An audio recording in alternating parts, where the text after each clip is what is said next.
In our group, we are working on real-world applications for brain-computer interfaces. Current approaches and solutions do not exceed the prototype stage and stay within the lab, and that's what we would like to change. What we use in our research are mostly EEG-based brain-computer interfaces. EEG measures the electrical activity of the brain at the scalp surface, and we use surface electrodes to detect this activity, which are prepared with gel in order to improve conductivity.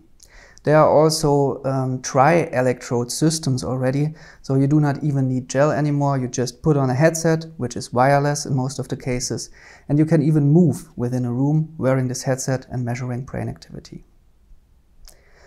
Within our project BISON, we are developing BCI-based interaction concepts for operational microscopes.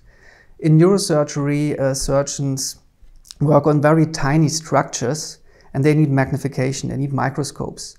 This microscopes has to be adjusted several times during surgery, and this is done by hand currently. This means that each time you adjust it, you have to stop the surgery process, which has a certain risk for the patient, of course. That's why you're looking for hands-free interaction principles in this field.